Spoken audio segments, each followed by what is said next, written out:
do we have an issue with MVP on the AL? Do you think that it's not going to go to Cal? Do you think that the voters are going to pull one of their, goofy things? Or do you think it's going to go? Because I think me and Jeff are on the same page. You got to go to Cal. But what are your takes? I want to hear your picks, and what do you think? Man, I guess I'll play devil's advocate to you guys because, Judge, I think I saw a stat come up where he's top 6 in every offensive category. Wild. Leading in a bunch of them.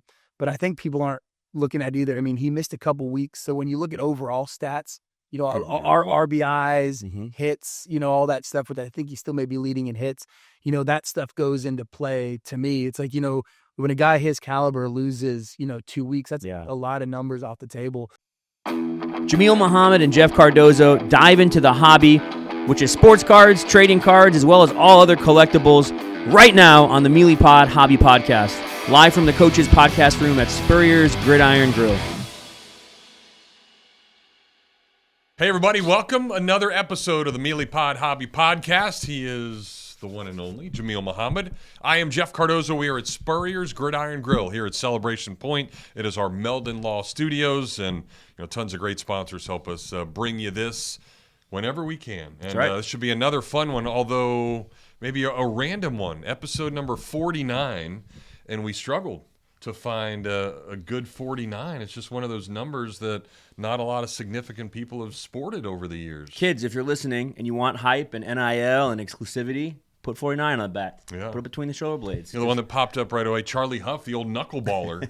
So we call this the knuckleball show. And Guidry, but I don't know if it's Guidry or Goodry. It's Guidry. Guidry. Yeah. Ron Guidry. There you go. Yeah. And then personally, if we're going with the Gator stuff, Jeff Chandler. There you go. Who the leading scorer in UF history from a kicker standpoint. That's right. Kicked for the 49ers for years. They might need him again because everybody else on the 49ers is hurt.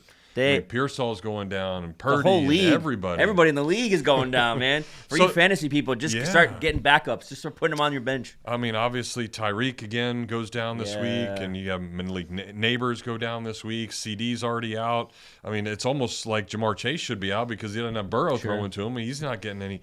So I guess let's start with that then because it's got to make an impact on the cards. I know you've talked about so much about playing and just being relevant, and certainly when it comes to football players, fantasy relevance, like it makes cards go up. Yeah. So I would assume the only one do anything right now might be Jackson Dart. Yeah, so Jackson Dart, it's great. It's great to see that for the 2025 rookie class. I'm so thankful that we have a quarterback that's, there's other position players. I mean, wrong, they're doing great, but it's great to have a quarterback that's in the limelight. Shedur's only limelight this week was a meme with him with a sad face and a headphone because Dylan Gabriel was going in. Yeah. But I'm not sure what's going to happen with Cam Ward. He definitely got a viral moment talking about how bad they suck. Sure. You know what I mean? And we'll see. We'll see what happens this season. But it's exciting for New York Giants to have somebody who's not only does he look like he has some promise, but he's also kind of fun, right? Yeah. I mean, I don't want to like talk about Old Mills players or things like that, but he looks like he's having fun out there. He's dancing, the TikToks. Him and Scatabo are making videos after the the win. So that's good for the NFL. It's good for kids. You know what I mean? And I think in New York, they got something to celebrate. They can't celebrate the Jets. I mean, they lost last night. Mets are out.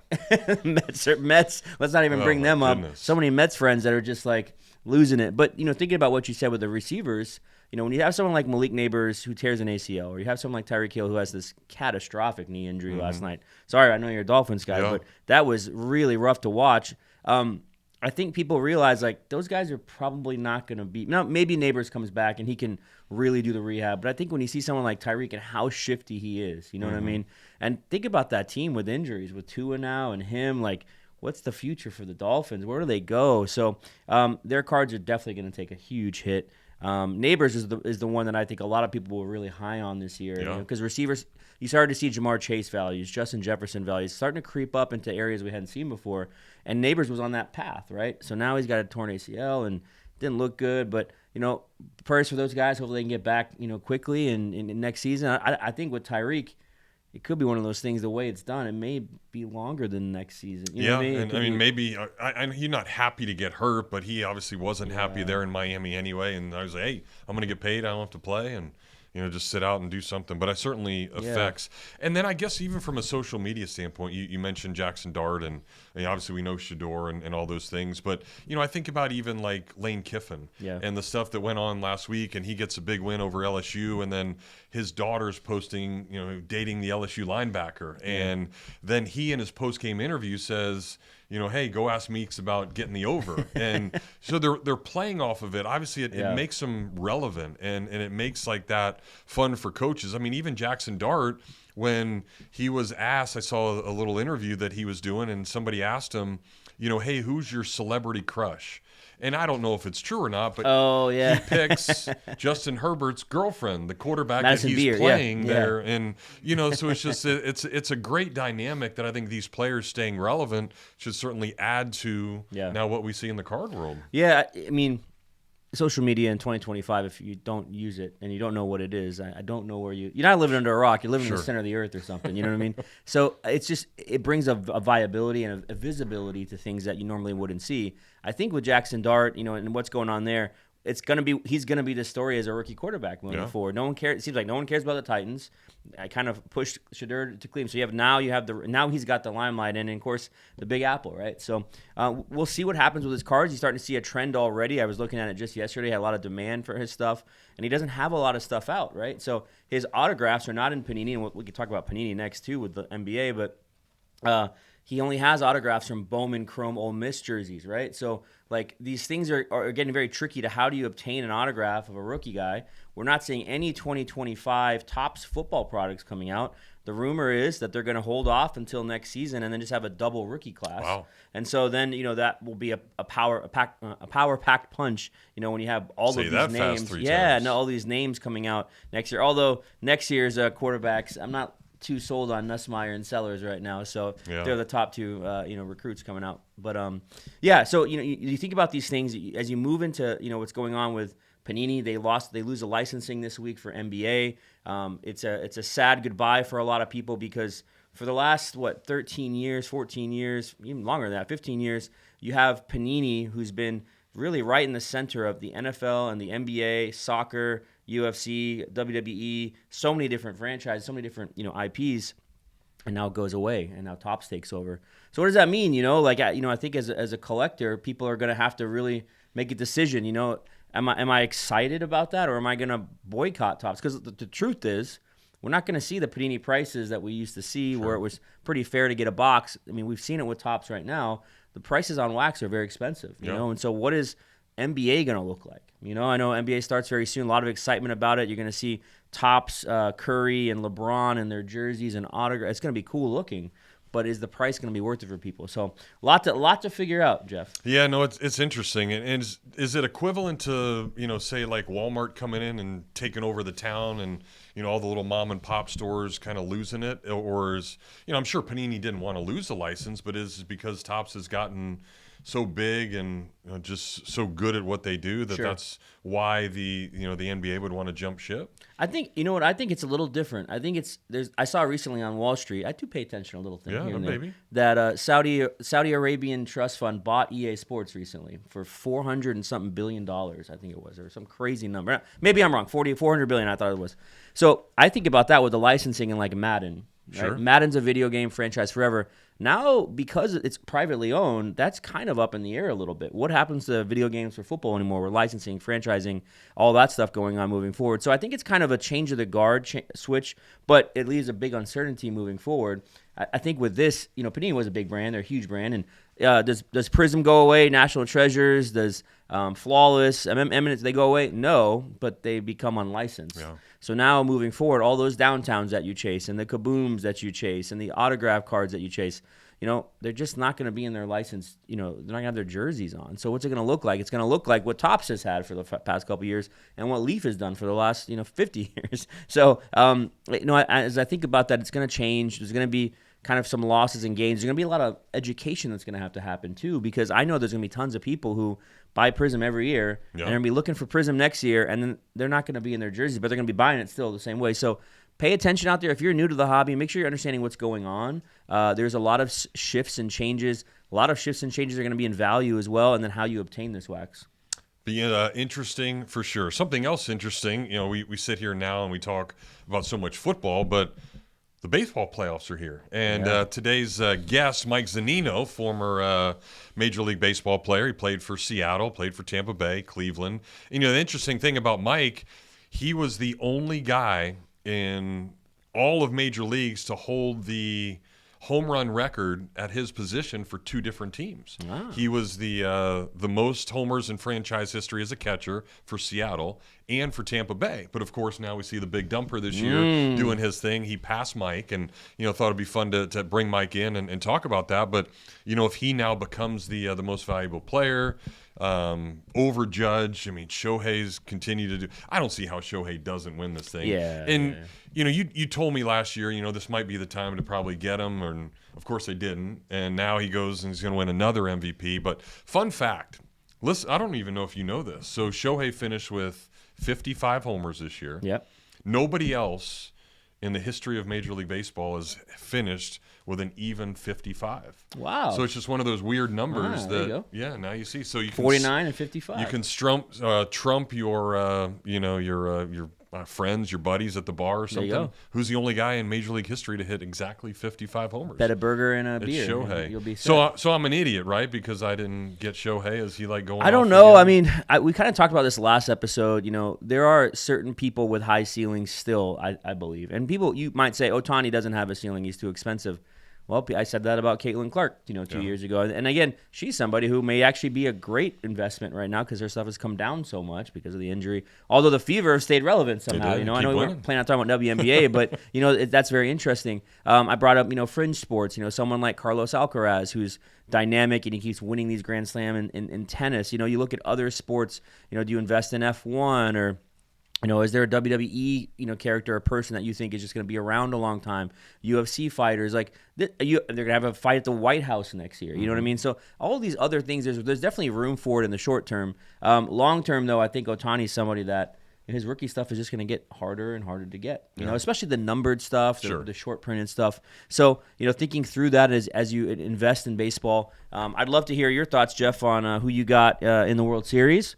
And then, do you got the dumper or do you got the Judge? All right. Yeah, no, I think you can't hit that many homers as a catcher, and nobody's ever done that. Not be the MVP and get your team into the playoffs and do what they did. And Judge, obviously, he's good, but he had a lot of dips throughout the year, and went through a really tough struggling point after the All-Star break and things like that. So I would say it's Cal Raleigh for sure winning that. And then as far as the World Series.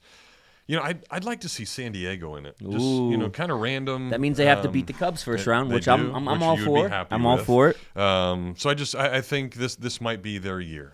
As good as the Dodgers are and what they have. The Kershaw thing's been awesome to watch these last couple of weeks. And but I think San Diego gets it. And then, gosh, I wish Roman Anthony wouldn't have gotten hurt because I like the Sox. We'll see if they can last, but give credit to Cleveland for what they did. Seattle even. I know that's not really. I'm not really giving you an answer, but if you're making me, I'll go Sox and Padres just to be something different. Padres winning. Yeah. All right, so I'm gonna go anti-Braves. Of course. I'm going with the Phillies. Okay. Now, they don't have very good bullpen from what I was looking at. So that's the one thing I worry about because I definitely know when pressure time comes around in the playoffs, the bullpen always blows it. And I'm not sold on that. But I do think they have some amazing chemistry on the team and veteran presence. And I'm going to go with Seattle because I just feel like there's a narrative around Cal Raleigh and the underdog, and no one really talks about Seattle. And you got a catcher, you know what I mean, who's going to win the MVP. And I think he can handle the pressure. And we'll talk to Mike a little bit about that too, what it's like being a catcher in this limelight. But it's going to be fun to see. I could see, and I know you say Cal Raleigh, but I could see the voters just being knuckleheads and saying, oh, well, let's look at batting average and all these other things. And, it's not historic for, and then not paying attention to this amazing thing that's happening in this narrative. Because there's a narrative there, too, right? That if he wins MVP as a catcher, it's a beautiful thing. Has that ever happened in the lot? I can't even think. No. It's amazing, right? So, let's do it, writers. Or whoever you voters are, let's make it happen. Yeah, it'll be interesting for sure. But we'll see. Well, and before we get Zunino in here, I do want to ask you, I know PSA and the charges, sometimes get on social media, and I saw you actually like explaining it. So for those that missed that, tell I had to put my what's going professor glasses on and explain it to everybody. Yeah, so PSA is charging more for grading, and the turnaround times are growing. And so in the grading world, which is now a massive part of this hobby, I mean, there's no longer maybe you want to grade it or not for high. It's like you grade these cards because you're just losing out on so much money if you don't get the 10. If you get a 10, PSA is pushing higher fees. They are pushing longer turnaround times, and it's showing a demand for grading. So what does this mean for the long run? I think you're going to see probably more people not grading the lower end stuff, but I also foresee other grading companies falling behind the wayside. PSA is leaps and bounds growing, and they bought SGC. The rumor mill, maybe SGC won't be around much longer. I hear these things in the hobby. I don't know if they're going to be true or not. Will they keep them? Do they even need SGC? Well, it was brilliant because they just remove a competitor in a couple years. You know what I mean? Take all that staff and train them to grade cards. Other rumors about PSA starting, I won't call them compounds, but grading offices here in Florida because they're located in California, grading offices in Germany, grading offices in Texas. Wow. So making this a much more accessible thing. And of course, we all know about GameStop, right? Everyone dropping their cards off at GameStop to get graded. So we are in a different world now, and a lot of people are upset about it. More longer times, all this stuff. It's like, well, if you don't have PSA, what else are you gonna do? And so we're in a world where all the licensing has gone to Topps, NBA, NFL, MLB, and really all the grading is going to be funneled through PSA. So I don't know if that's a good thing or a bad thing for the hobby. I think initial glance, you think it's a bad thing because of monopolization of stuff. But we'll see. We'll see what happens, in the next 3 to 5 years where these things move. Will we see a shared licensing with Panini? Will they be able to win a court case? Will there be another grading company that pops up and makes a bigger splash? But yeah, so that's where we're at on the grading front. Very interesting stuff. Well, I don't know if we will have Mike Zunino bring anything that's PSA authenticated, but I'm sure he has some cool stories about his playing days and maybe jersey swaps and different things he's gone through. So we'll take a break. We'll bring in the former big leaguer and continue things when we come back on the Meelypod Hobby Podcast. Things have certainly got a little out of hand lately when it comes to just buying our everyday necessities. Just look at gas, streaming services, and heck, even chicken wings. Well, there is one necessity that shouldn't cost a ton: taking care of yourself and helping fix all the aches and pains in life, and the fine folks at Titan MRI agree. With costs a fraction of what you'd pay at a hospital, you'll not only save money, you'll be taken care of by staff with over 20 years experience. So when you need an MRI, call Titan first, and you can go where your doctors send their families. Now offering CAT scans. This is Jameel, owner of the Meelypops shop, Gainesville's home for collectibles of all sorts, including every single type of sports cards, whether it be Panini, Topps, Leaf, Upper Deck. We have it. Come on in, get yourself a box, a pack, get yourself some supplies, get into our breaks, get your Pokemon, get your Yu-Gi-Oh! All the other different kinds of TCG products that we carry and shop are always fully in stock. You can find our stuff on our website as well, meelypops.com. That's another way you can interact with the store, or you can just come into the shop. We're located off 39th Avenue by I-75 behind Walgreens and Sonny's. Stop on by. We're open every Wednesday, Thursday, Friday, Saturday, and Sunday. And you can check us out on our social media platforms, Instagram, TikTok, whatnot, Facebook, Twitter, and YouTube. We'd love to see you. Come on out to the shop, have some fun, be a part of the card community here in Gainesville, and always go Gators. All right, we welcome you back into the Meelypod Hobby Podcast. Jeff and Jameel, joined now by Mike Zunino, former major leaguer, former Gator.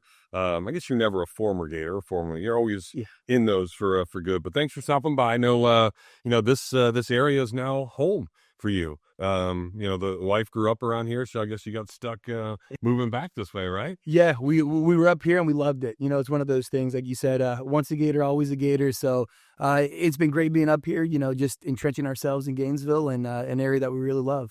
It's and now a couple kids too, so now you've got dad life, and we'll probably hit you up on something with that a little bit later. But how is that? Like, obviously you compete like your whole life ever since you're probably 5 years old, and now you're just like you're chilling, you're watching baseball, you're probably hacking around a golf course a little bit. I try to get out there as much as I can. I went from playing into all of a sudden coaching 6U baseball. Yeah. So there we go. No, but it's been awesome. The transition to be back. There's so much time away from the family, so to be able to come back, sort of just immerse yourself in the family, try to get into that dynamic, has been a lot of fun. But once you're in it, you're always in it. So, like you said, watching baseball, now that we're sitting here in September and we can watch some playoff baseball, it makes it a lot of fun. So let's start with that. Your first team, Seattle, had a guy this year that, passed you now for the franchise leader catcher wise. And he's a Seminole too. So I think that makes it even hard. But, how, I guess let people know how hard that is. I mean, you were known for hitting homers, and obviously you had some towering ones over the years, and some that I remember from college like it was yesterday. But, to do that, to catch every day and to hit 60, like, what was that? Well, that's crazy. It's unbelievable. And I think what people don't look at either, I mean, last year he won the Platinum Glove too, so he's not just an offensive catcher. But, I think what he's doing there, the fan base that's in Seattle, just the baseball town that it is.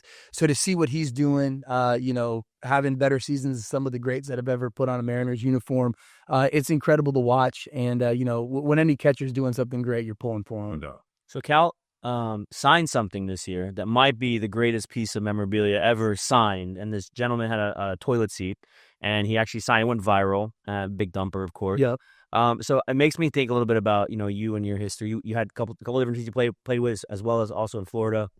Was there anything wild that you had to sign over the years? And then the second part of it is, tell me about something cool. Because just thinking about Seattle, you got to play around some greats. But is there any cool piece of memorabilia you got that you want to tell me a story about?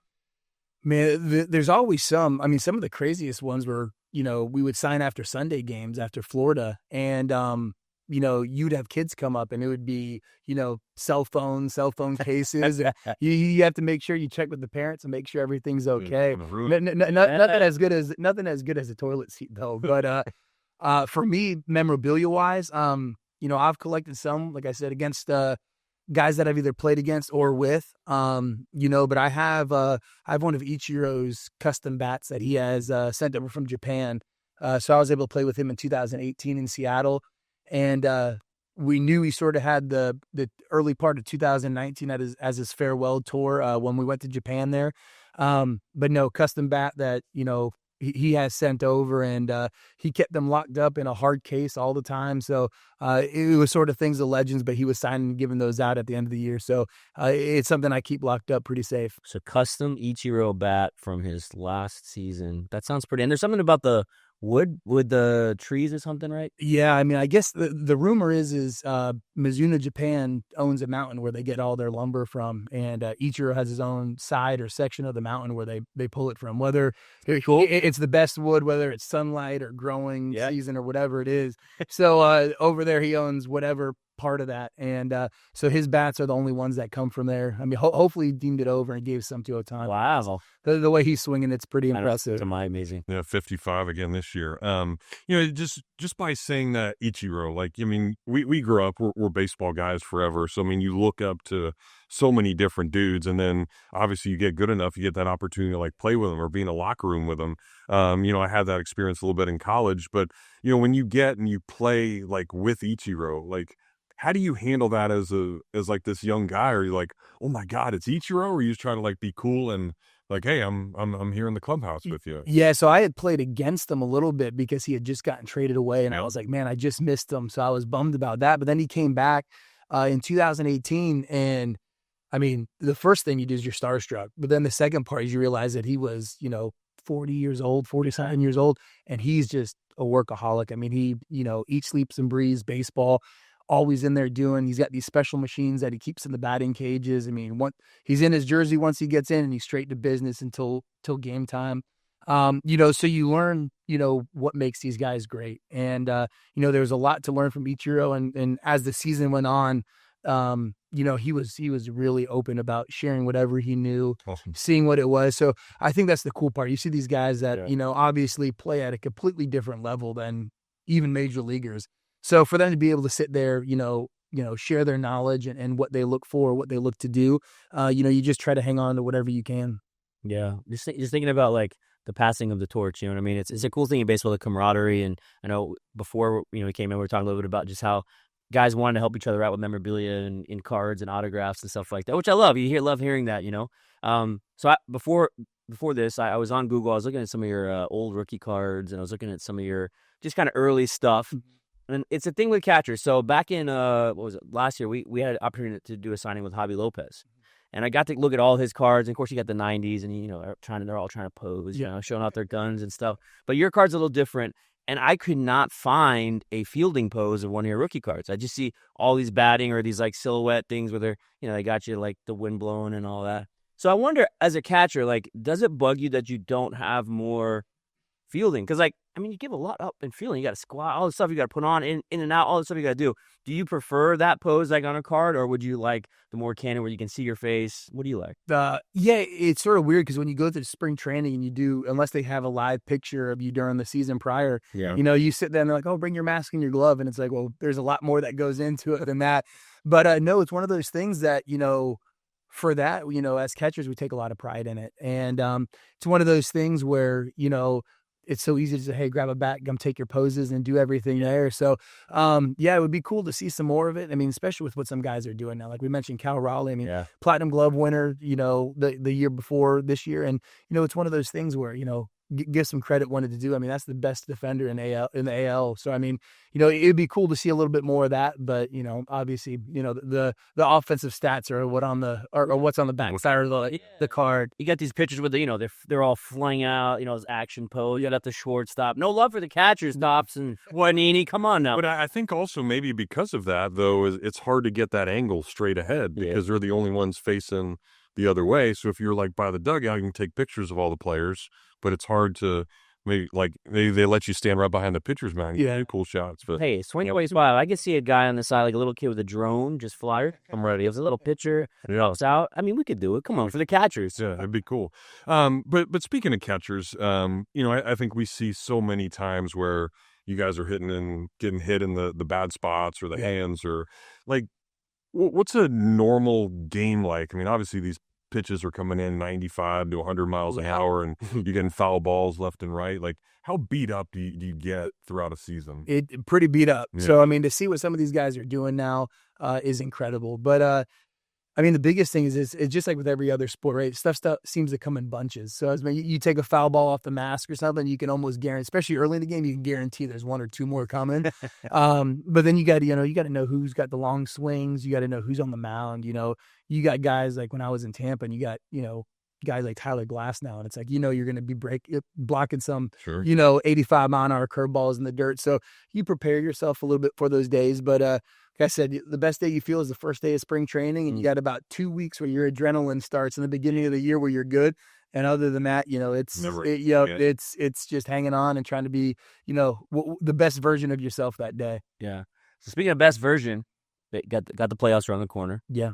We got some interesting stories. We've mentioned Cal. A lot going on both sides. The dreaded Cubs are back in the postseason, which I can't stand. But I want to hear your picks, AL side, NL side, and then also, do we have an issue with MVP on the AL? Do you think that it's not going to go to Cal? Do you think that the voters are going to pull one of their goofy things, or do you think it's going to go? Because I think me and Jeff are on the same page. You got to go to Cal. But what are your takes? I want to hear your picks, and what do you think? Man, I guess I'll play devil's advocate to you guys because being in the same division as Aaron Judge for a handful of years. I think I saw a stat come up where he's top 6 in every offensive category, wild, leading in a bunch of them.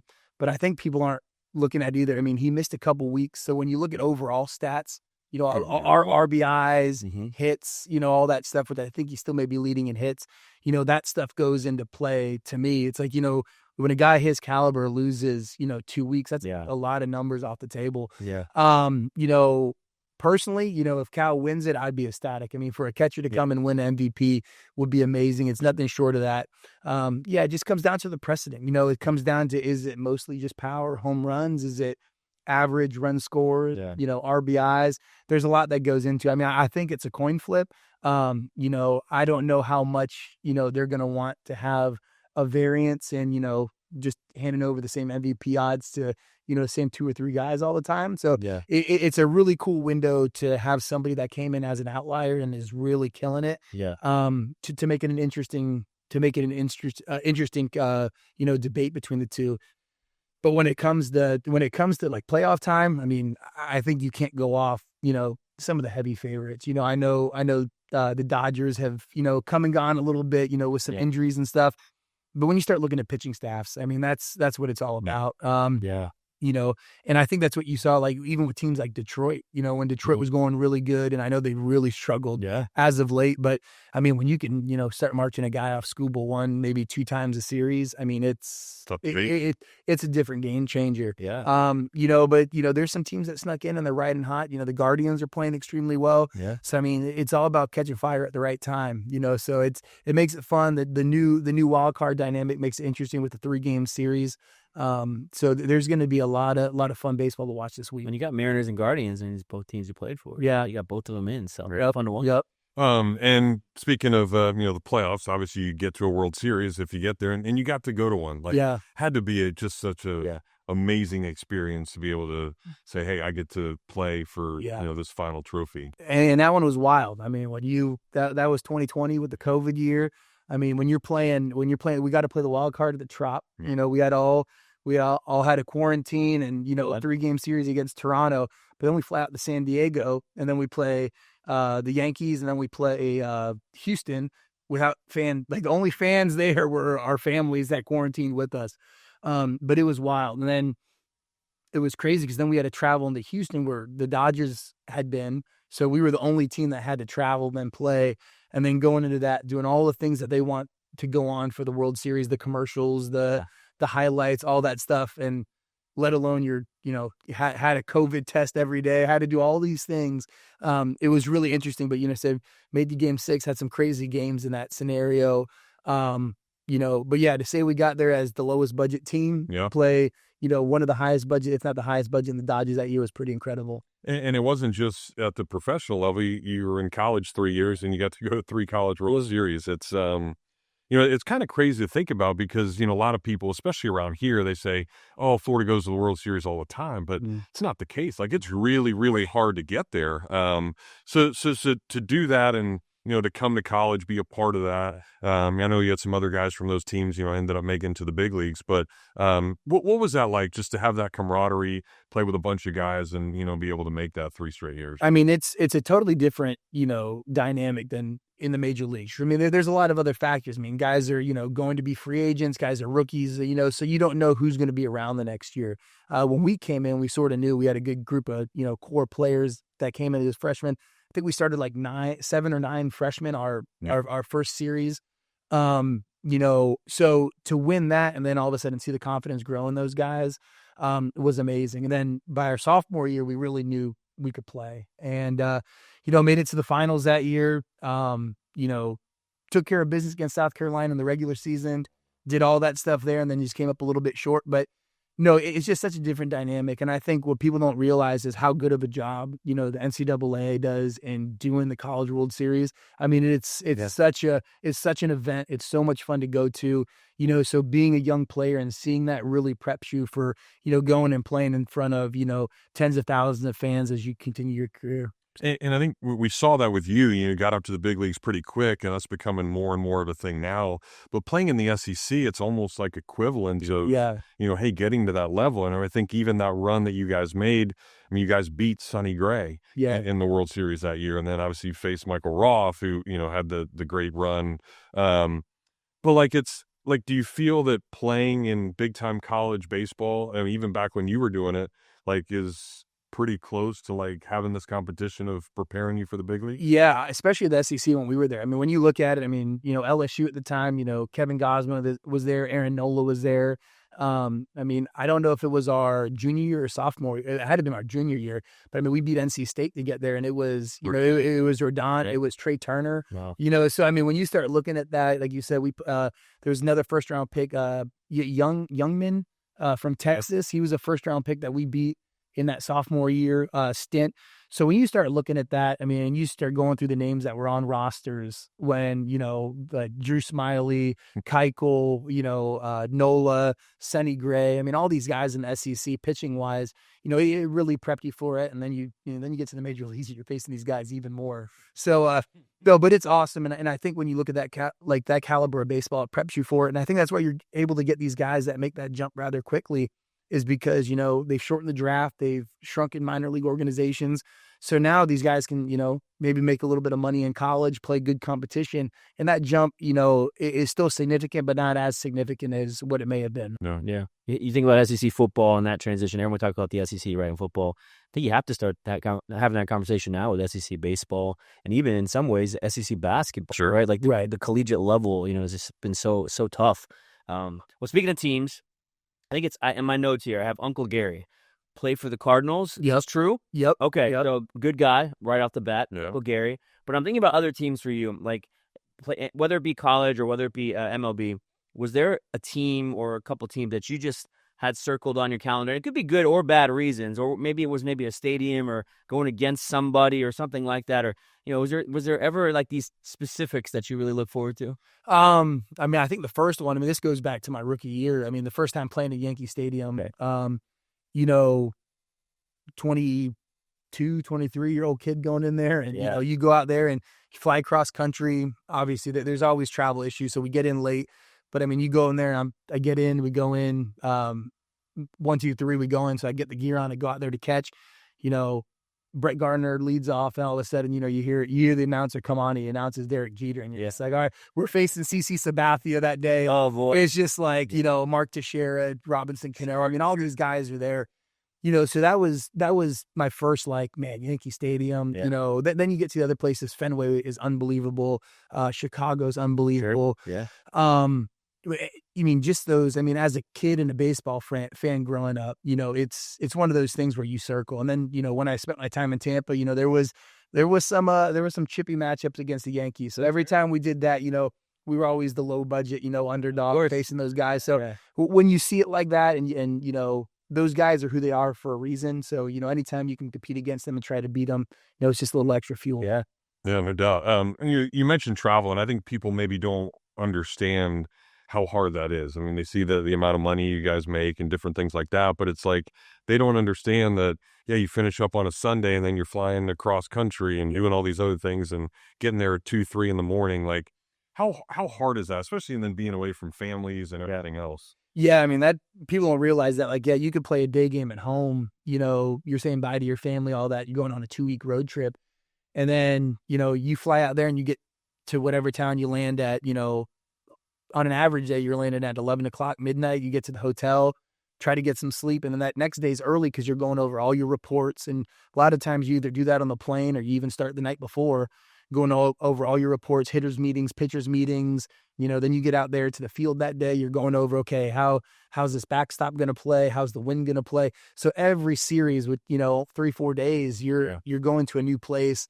Trying to learn. As you get in the league longer, you sort of understand it. But just the prep. In the major league level, they're sending guys up and down all the time. So you could have done your reports for a certain hitter and he gets injured. So now all of a sudden they call a AAA guy up. And you're trying to go over that net. Yes. So, it's constant adjustments and, then you're there 3 days, you got 2 night games and a day game. Usually you're back on a plane going somewhere else. So, learn how to take care of your body with the altitude change and then, just trying to get what rest you can. Yeah. I may steal this question from Jameel, but, I'm still in there thinking about, the great things I've learned from him and memorabilia and how to get stuff signed and personalize stuff or do anything. Obviously you've gotten some cool things, but you caught a no-hitter. Yeah. Like, do you have anything from that? Like, Yeah, so I have the whole lineup card that's signed. Okay. I had that framed up. I have James Paxton bought me a watch afterwards, so I had that engraved with the no-hitter sign in the back. But like you said, that's one of the biggest, sort of momentous things that I've done is because I caught one in college with Jonathan Crawford and then catch one at the big league level. And that was no slouch of a Toronto Blue Jays when you start looking at, Josh Donaldson and all these guys on that team. Yeah. It was fun to watch. That was also a guy that I came up through the minor leagues with, a Canadian nonetheless that played in Toronto. So, it's one of those things where when you could do that, that's something you remember forever. I've taken quite a few into the 8th. I've taken a perfect game into the 9th against Baltimore where we used an opener and then Ryan Yarbrough and we had it blown with a little dribbler in between the first and second baseman. So, all those little things, you remember, and those things those are the things that live with you. Should we have gone here? Should we have done this? How was he doing into this? But that was one of those where, I still remember being in, being in the bottom of the ninth, 2 outs with Donaldson up, and Paxton still throwing 98, 100 miles an hour. His slider was good. We're sitting under 3-2 count. I said, what do I throw? And I had to pick the lesser of two evils and go with the fastball. And, Kyle Seager made a heck of a play on a short hop. And, but those are the little things where I can recall that like it's yesterday. Yeah. Well, thinking a little bit about nostalgia there too, you and I were talking a little about signing cards, back in your rookie season. And again, the hobby is cards has changed a lot. We have a Paul Skeens card that sells for $1 million. We just had another Paul Skeens card that sold for was $180,000 or something like that. It wasn't even a 101 special like that debut card. But, as you go back and you think about signing all those cards and your wrist is about to fall off because Topps got you signing a gazillion things, was there's something now, and you talked a little bit about, I think you said your kids and your nephews, they're getting into cards as well, right? Like, is there something that maybe you think back like, man, I really should have kept one of those cards, or it would have been really cool if I had one of these in my collection, and maybe we need to go find it. You know what I mean? Yeah, I think my biggest thing is I wish I was more, more open into collecting more stuff. We said the cards were a little bit, they were a little bit more basic. Yeah. Topps and the MLB have done a great job of, making these one-of-ones and putting the jersey patches or the bat chips on there, all these little customizable things. But yeah, like I was mentioning to you guys earlier, I got a decent collection of jerseys of guys that I played against or with that are signed. So, I mean, I wish I was just asking more because I was doing it at a rate where there was guys I knew that may, be done eventually and get into the Hall of Fame. And, the guys that were right around the same time as me, I wish I just would ask those guys because those careers have just continued to ascend. And, I look back and I guess there should have been no shortage of that. Cause I mean, during that time when you're playing against those guys are open and willing to do that. Sure. And, sometimes it might get old, but it seemed like, you guys always still enjoy, like if there's kids there and signing for kids and different things. I know that it can be very long days, but, was it unique and just fun to be able to do that, especially like the first autograph? I know you got to do it in college, maybe like that first, big league game and you're signing an autograph for a kid. Yeah, I think that was the biggest thing is like, kids at the game, you see the joy in their eyes, they're there and they're going to a Major League Baseball game. So, you want to make it as, memorable as possible. But it later in my career it gets nuts, man. You got swarms of people outside the hotels before you get on the buses, books and books of cards and memorabilia. So, I mean, it's one of those things where, there's that balance of, you want to, sort of instill that, positive energy into the kids.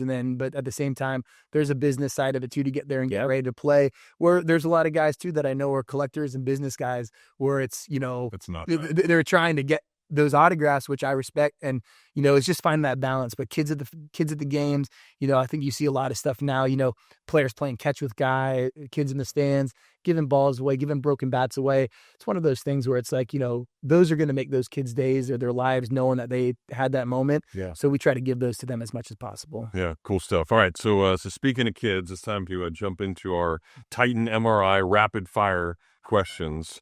So, you're talking about all these guys you've caught and pitches and all that, having to hit. Like, what's harder, hitting a 98 mile an hour fastball or changing diapers? Oh, man. Hitting the 99 or whatever mile an hour fastball is definitely harder. I've gotten into the groove now with diapers, so that's good now. So we just our third is 1 now, so hopefully we're past that stage. Yeah. Definitely more time consuming. More reaction time changing the diapers. Jameel's going through that now. Yeah, I gotta. We're 9 weeks now, so yeah. Thanks, awesome. Yeah, first, yeah. All right, so it's cool. Because I mean, we all remember certain things in our life. I mean, you remember like the pitch on the no-hitter and, things like that. Do you remember your first big league hit? Yeah, Jordan Lyles in Seattle was a single up the middle. Hey. Yep. There you go. Second at bat. First at bat was 3 in back to the dugout. Everyone in the dugout's like, hey, you get one first at bat. So I was letting it eat. You did. All right. So then first homer. First homer was it was Tommy Milone in Oakland to center field. I hit it, and you can still see the clip. I thought Coco Crisp robbed it. It was barely over the 404 sign in dead center. Sweet. Do you remember the first guy you caught stealing? First, no, I don't. That'd be tough. That's a tough one. Yeah. But he got him. Yeah. I hope so. And people don't understand how hard that is either. I mean, these guys and just, the quickness and the pop time and what you have to do back there. It's It's not easy. For sure. Ellie De La Cruz on first, you know what I mean? Yeah. With these guys, like, goodness gracious. And they're just becoming better and better athletes, and it's unbelievable. Did you ever go up the Space Needle in Seattle? Yeah. So we did that. My wife and I did that on the trip in where we signed. So yeah, Liz and I were able to, they brought us up there, ate up there and did that.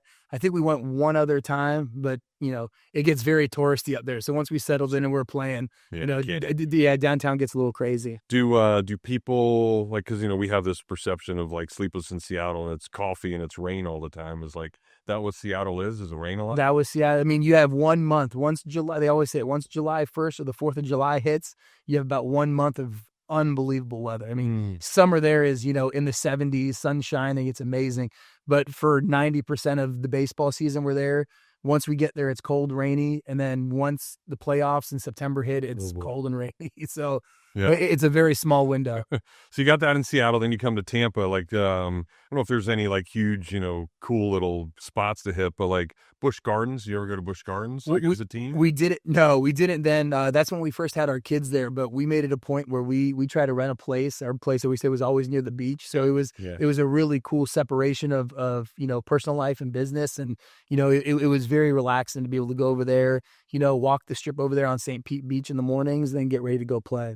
And then, you don't get to, do a ton on the off days. You're going into cities because it's all work. But like, was there any really cool golf course in a certain town you guys got to play? Or Unfortunately, I didn't go out and golf too much when I was playing, but some of the places some of these pitchers get to go to is awesome. And I would come back and live vicariously through them as they were coming about how bad they shot it, but they got on there to go play, most of the PGA courses, a lot of guys, when we play Oakland or San Francisco, we'll get on that West Coast bend and play some really nice courses. Okay, you mentioned the first homer. You remember the longest homer? Like one you just knew that it was out? Yeah, I don't know if it's actually my longest, but I hit one. I had a pretty good game against Tampa when I was with Seattle. It was a hanging splitter change-up from Alex Cobb that I put.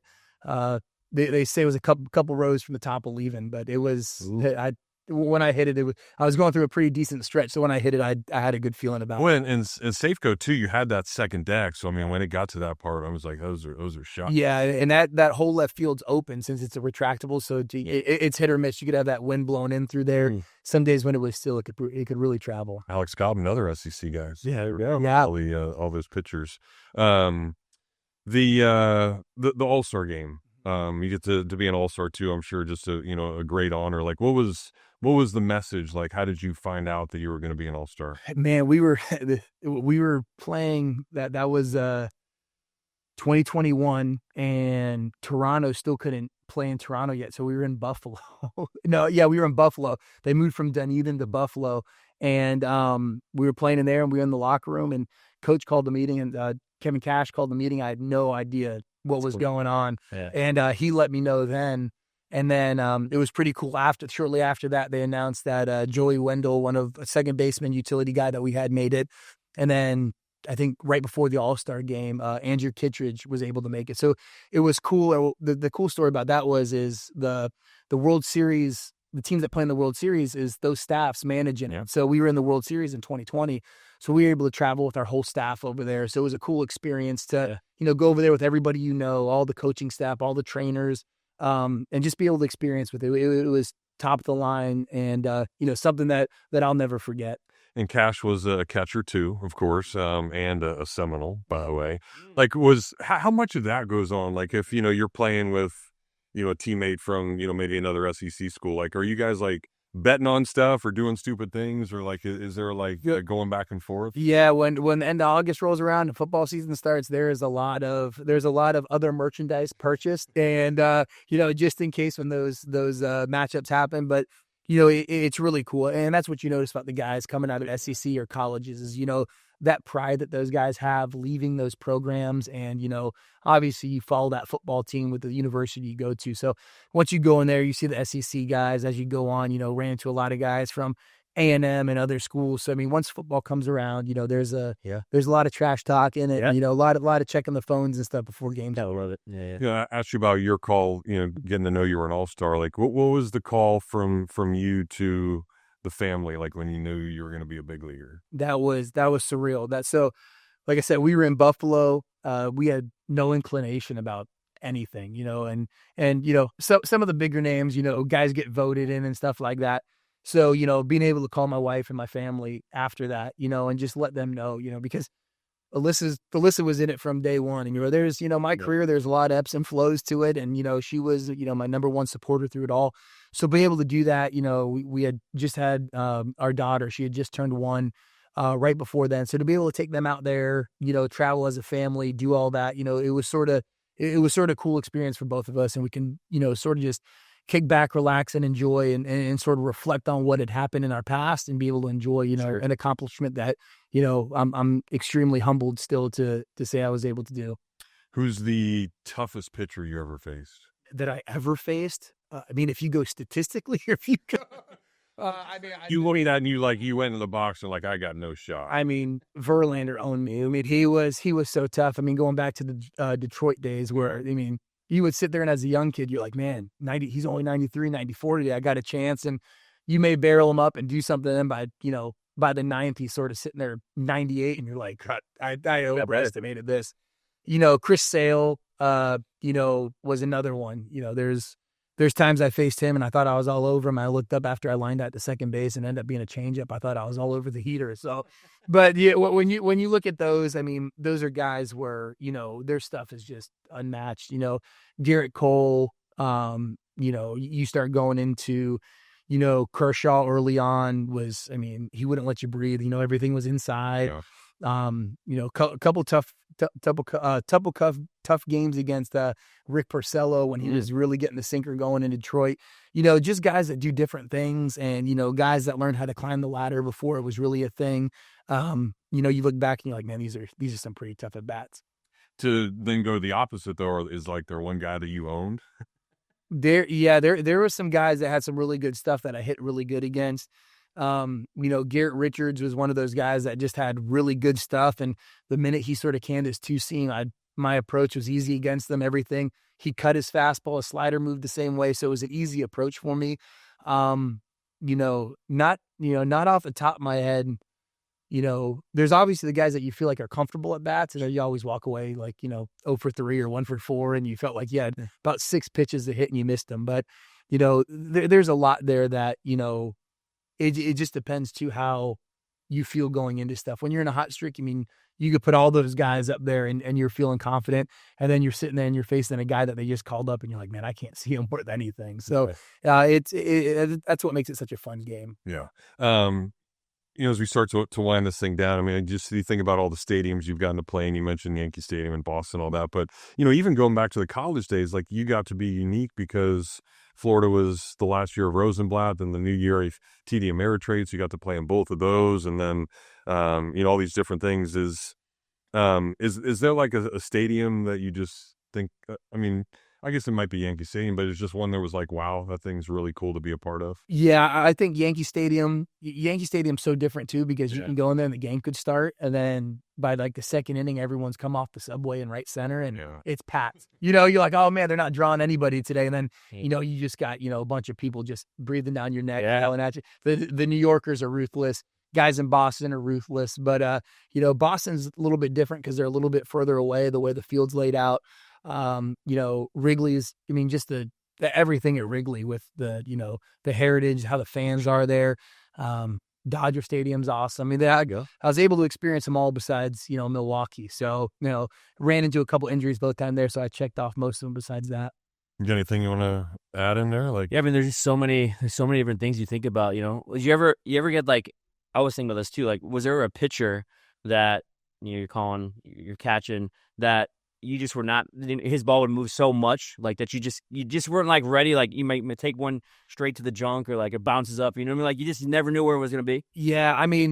It wasn't that it was everywhere, but catching Felix so many times in Seattle where it's you just knew that he always had another gear. He could be coasting and then, all of a sudden a couple guys get on and not many guys have the ability to just, semi-coast. Then all of a sudden he gets into a little bit of traffic and it's a different gear, so I had to be aware of that because all of a sudden the changeup's dropping another, 6-7 inches. Yeah. The fastball's got more run. It's got a little bit more velo.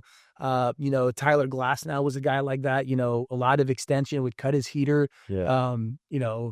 there's probably a clip that you can find somewhere where we're facing the White Sox in Chicago, and it's like 19 degrees, and he throws a ball and it cuts 2 feet. Hitter swings and miss. I don't even know if I get glove on it. It comes right back to me off of the backstop, and I'm like scooping up like ice in the grip to throw it down to first base to get him out. But you just never knew with him. His curveball could go, 40 feet, or it could, land right at the bottom of the zone. Fastball could be straight or cut 2 feet. So those guys, you knew those days, were a little bit more. Then you face certain guys or you catch certain guys where, you could close your eyes and hit in your glove. So it was sort of, the fun part about my career is you just, guys are so different pitching and, it lets you go in with a different mindset every day. It's amazing. And then, maybe, I don't know if umps get a bad rap or, everyone just hates them because of the calls. Like, what's that relationship like? Obviously you go and you shake their hand before the game, but how close are you guys interacting throughout a game? Yeah, I try to keep my relationship with them as cordial as possible.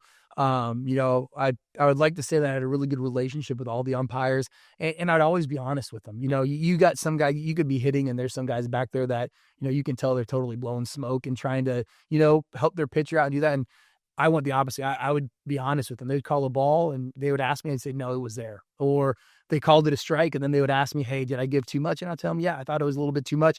But we would go right back to the spot. And sometimes you get that call because you were honest. It's an extremely hard job, and it's one of those things where I know what it's like trying to hit it.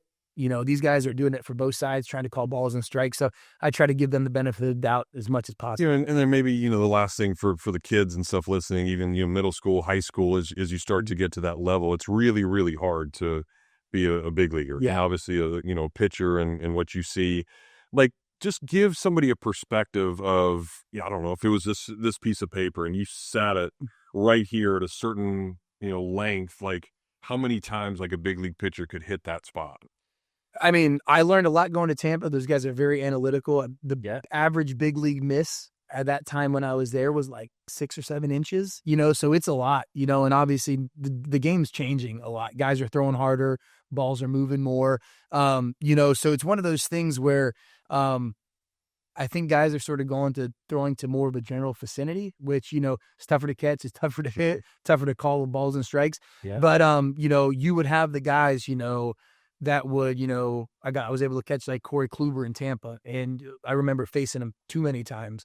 And it was a guy where it's like, he would just be dotting it. And he had the velocity, the movement, and the location, and, 2-time Cy Young winner. Cy Youngs, yeah. And it's like, it's one of those things where it's like, when you have that mix, like the Verlanders, the Garrett Coles, it's like, if they miss, you can't judge, are they missing because they overthrew or is it a purpose pitch? Yeah. So it's very difficult. And, those are all things going through your mind as a hitter, a catcher, just to try to, judge and make adjustments too. And then, on that note, I think we've all played youth sports growing up and different things. So football, baseball, basketball, you're playing golf a bunch now. Like, is hitting a baseball the hardest thing probably to do in sports because of all that? Yeah, I still think it is. Ask me, a few holes in on a golf course, and I may say that is. Yeah. But I still think it is. And like I said, all the variables, everything else going on with it, how your body feels, taking a beating down, how the pitcher is that day, what the umpires call. There's just so much that goes into it that you're thinking about as a hitter. Then you got to like flesh that and then stick to your approach. So, I still think that there's, very few things that can compare to that. No. All right. Well, good stuff, Mike. Thank you so much for stopping by. I know get into the shop. Jameel will help you out with some cars. Absolutely. Get you going and do all those types of things. It'll be a ton of fun. Yeah. Appreciate you, man. Awesome. Thanks for having me. All right. We'll take a break. We'll come back and tell you about all the new wax coming out this week on the Meelypod Hobby Podcast. Albert, Alberta, I understand you were witnesses to a crash. Can you tell us about the accident?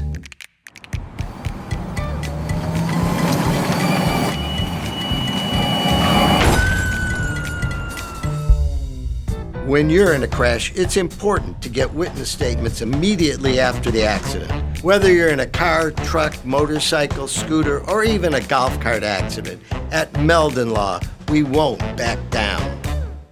All right, we welcome you back. We are missing someone now, but it was great to have Mike in here. Yeah, he was great. A lot of cool stories, and just the analytics, and certainly everything from a dorky broadcaster side. But I think from your side too, interesting to see how all that stuff works. And he was smart. I don't know if a lot of people would have thought, hey, I'm going to frame the lineup card for my no hitter or things like that. So it's kind of cool stuff. Yeah, from a hobby standpoint too, and kind of getting to mash it up with him, but also just listening to him talk about how complex catching has really gotten. And if you think baseball is just a goal, old catch and hit, it's a little bit different in 2025. So. Well, and that's why is it the hardest thing to do? Because we all think we can go out there and hit a baseball or certainly do some of these things that the pros do. Like I'm watching the Ryder Cup, and like Europe's just hitting these shots right on top of the Americans. I'm like, holy bleep, those guys are really freaking good. I think I'm going out there in my scramble 3 beers in thinking I could hit that shot, and I can't. It just shows you the difference between us normal dudes and then the professional us athlete. Dorks, you know what I mean? But then I was thinking also when he's talking about like reaction times, and I was thinking a little bit about if there was an Olympics, to like determine who were the best athletes in certain things. I think MLB catchers and F1 drivers should go at it. That short form, fine motor reaction time. True. Who has the best reaction time? Because both of those, like they have to make such a quick decision. So be interesting. Maybe we'll hold a Meelypops with Lewis Hamilton and Mike Zunino. Yeah, that'd be sweet. Well, Mike Zunino did tell us a really cool story about the Ichiro stuff and the bats, and it's cool. He's got a bat from Ichiro's final year, so maybe he should take it to a CGC because if you have unique items like that, they are one of the nation's leading grading companies. You can submit your collectibles, your sports cards, your trading cards, your comics, your coins, your video games, all that type of stuff. CGCcards.com, and they will make sure that it is real, it is authentic, and it can potentially make you some extra cash. Yeah, get a little Ichiro autograph signature authenticated. There you go. Cool. CGC right. JSA. Shout out to JSA and CGC. No doubt. So how much cash do I need for the new wax coming up? Well, you're going to need a lot because basketball is over, buddy, and with Panini, and they brought out 2 fire products. One, Panini Eminence, is a product that comes in this like, it looks like a safe box for, the Holy Grail or something. And they're bringing it back in really high-end product. It's the highest end in terms of their MSRP for a product underneath, right above Flawless. But it's the last of it, last MLB or NBA licensing we have. And so what's happened, and a lot of people didn't really catch on, but Panini started to kind of, I won't call it dump, but really get rid of a lot of the game-used memorabilia that they had in these products. These like Flawless for this last release, Immaculate National Treasures have been really, really potent. Yeah. Well, they also might have, and I'm not sure if it's true, the other release is Panini Prism Black Basketball, and I've heard, we'll see this week, that there's some Kobe Bryant stickers left. Wow. Autographs. And there may be put in this product. Wow. So that's the rumor. I don't know if it's true or not. Let's see what happens, but could you imagine in 2025 pulling a Kobe Bryant autograph card? You know what I mean? How special will that be? It's Panini's kind of last hurrah in the licensed field. So you got those 2 big releases in basketball. It's kind of bittersweet. You have Panini 3-2 Baseball, which is a really high-end kind of classy, they come in sealed mags, product that people like. It's unlicensed, but they do have a lot of the chases like downtowns and things like that that people like. You have Flawless Football coming out. It's a big week for Panini. They have a K-League Absolute Soccer coming out, and then Turn 4 Racing. And then actually the only other releases that I have, it's like 9 releases there in Panini. You have a Topps Chrome non-sport product here in the 25th anniversary of SpongeBob SquarePants, which you would think is silly, but the boxes are like $500. Wow. And I think people are really, as we've talked about, that non-sports world. We've had people on this show talking about non-sports, other markets, from Josh Luber to Stephanie from Mama Bear. These people that are very intricate in that world, you're seeing it grow. And so that's out this week.